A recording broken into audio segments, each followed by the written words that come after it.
चलो बच्चों एक क्वेश्चन सॉल्व करते हैं। Discuss the rule regarding a partners implied authority.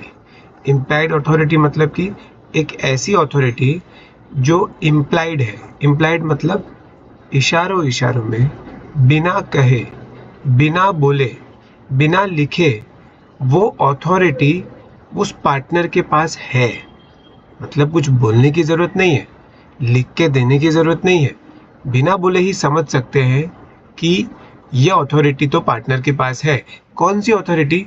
To bind the firm for his acts. मतलब कि यहाँ पर ये हिज किसके लिए बोल रहे हैं? पार्टनर के लिए बोल रहे हैं। ये हिज किसके लिए बोल रहे हैं? पार्टनर के लिए बोल रहे हैं। मतलब अगर पार्टनर कोई एक्ट करे, पार्टनर कुछ काम करे, पार्टनर कोई हरकत करे, तो उस हरकत का नतीजा फर्म को भी भुगतना पड़ सकता है। फर्म बाइंड हो जाती है, मतलब फर्म बंध जाती है, फर्म लायबल हो जाती है वो सारे काम के लिए जो काम कोई पार्टनर करता है। ये लाइन लिखी है आगे। Also explain the situations when the partner has no implied authority.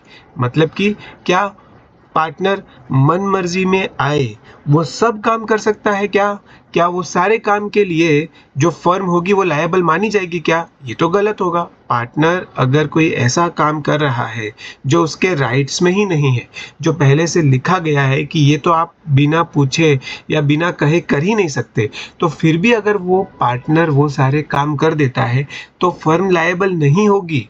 तो यहाँ पर वो सारी सिचुएशन को एक्सप्लेन करने के लिए बोल रहे हैं। मतलब हमसे ये पूछ रहे हैं कि वो कौन सी सिचुएशंस होती है जहाँ पर पार्टनर की इम्प्लाइड अथॉरिटी नहीं होती। मतलब कि उन सब चीज़ों को करने के लिए, ये जितनी भी चीज़ें होगी उन सबको करने के लिए पार्टनर को पहले परमिशन लेनी पड़ेगी। अदरवाइज वो पार्टनरशिप जो फर्म है ना वो बाइंड नहीं होगी। इन सब कामों के लिए अगर पार्टनर ने बिना पूछे ये सारे टास्क, ये सारे काम, ये सारी एक्टिविटी अगर कर ली है तो फर्म बाइंड नहीं होगी। वो सारे काम बताओ।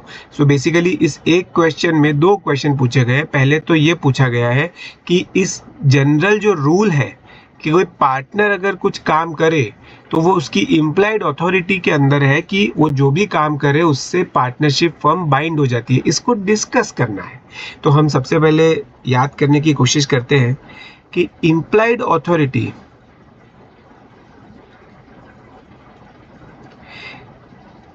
ये कौन से एक्ट की बात कर रहे हैं?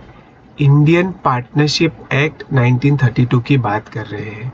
साफ पता चलता है यहाँ पे पार्टनर की बात कर रहे हैं, तो इंडियन पार्टनरशिप एक्ट 1932 की बात कर रहे हैं। अब इसमें सेक्शन नंबर कौन सा आएगा?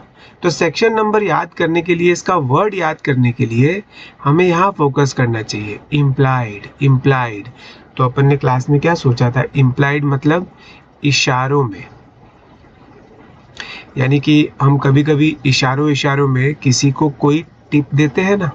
टिप मतलब कि किसी को कोई इशारों इशारों में अपन हिंट देते हैं कि भाई तू ये काम कर ले। तो यानी कि अपना वर्ड हुआ था टिप, वर्ड अपना बना था टिप। और अगर टिप के हिसाब से समझे तो अपना वर्ड क्या बनेगा? अपना सेक्शन नंबर क्या बनेगा? 1 और 9। तो section 19 of Indian partnership act 1932। तो सबसे पहले तो हम वो मेंशन करेंगे section 19 of Indian partnership act 1932, जिसमें हम बताएंगे कि इम्प्लाइड अथॉरिटी ऑफ पार्टनर, उसमें दो मेन पॉइंट्स अपन को हाईलाइट करने हैं।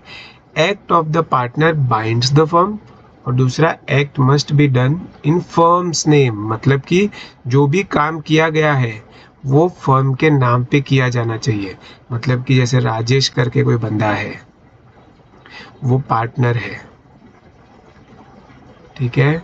और अगर वो कोई बिजनेस के रिलेटेड काम कर रहा है तो उसको उस बिजनेस के रिलेटेड कामकाज में नाम किसका देना चाहिए? ऑफिशियल कोई भी डॉक्यूमेंट में नाम किसका लिखना चाहिए? पर्सनल नाम लिखेगा कि फर्म का नाम लिखेगा? वो हमेशा फर्म का नाम लिखेगा। तो ऐसा करने को बोलते हैं firms name. Act must be done in firms name. तो ये दोनों चीज़ें होगी तो पार्टनर की इम्प्लाइड अथॉरिटी है कि वो जो भी काम करेगा उससे जो फर्म होगी ना वो बाइंड हो जाएगी। ठीक है, ऑब्वियसली इसको डिटेल में लिखना है, पर मैंने आपको शॉर्ट में जो मेजर हाईलाइट करने वाले बात है वो यहाँ बता दी है। अब second part of the question पूछता है also explain the situation when the partner has no implied authority. No implied authority मतलब कौन सी सिचुएशन में पार्टनर की इम्प्लाइड अथॉरिटी नहीं होती। तो उसके लिए अपन ने क्लास में अच्छे से समझा भी था। Situations of no implied authority में एडमिट एनी लायबिलिटी, मतलब पार्टनर अपनी मर्जी से कोई लायबिलिटी एडमिट नहीं कर सकता। डिस्प्यूट रिलेटिंग टू बिजनेस, अगर मान लो बिजनेस के रिलेटेड कोई डिस्प्यूट है तो वो उसको आर्बिट्रेशन के लिए सबमिट नहीं कर सकता। यहाँ पर अपन ने शॉर्ट में लिखा था। बैंकिंग अकाउंट ओपन नहीं कर सकता, बैंकिंग अकाउंट ओपन नहीं कर सकता ओन नेम में। मतलब जैसे राजेश वाला एग्जांपल लिया तो राजेश अपने खुद के नाम से फर्म का बैंक अकाउंट नहीं ओपन कर सकता। अगर फर्म का बैंक अकाउंट ओपन करना है तो फर्म के नाम से ही कर सकता है। उस तरह से विड्रॉ अ suit, acquire immovable property, compromise any claim, enter into partnership, transfer immovable property. इसको याद रखने के लिए अपन ने निमोनिक बनाया था कि awful dogs bark while adorable cats eat together.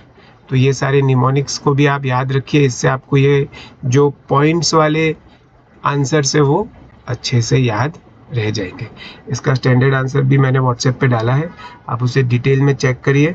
उसमें मेन इस चीज़ पे ध्यान दीजिए कि जो first part of the question है, ये जो first part of the question है मैंने आपको इसका मेन पार्ट हाईलाइट करके यहाँ बताया है, पर वहाँ पर जो आंसर है उसमें किस तरह से उन्होंने उसे प्रेजेंट किया है। ये 6 मार्क का क्वेश्चन है, तो इस 6 मार्क में 3 मार्क ये ऊपर वाले पार्ट के हैं और 3 मार्क सिर्फ ये नीचे वाले पार्ट को बताने के हैं। तो अपन को आंसर पूरा डिटेल में अच्छे से लिखना है।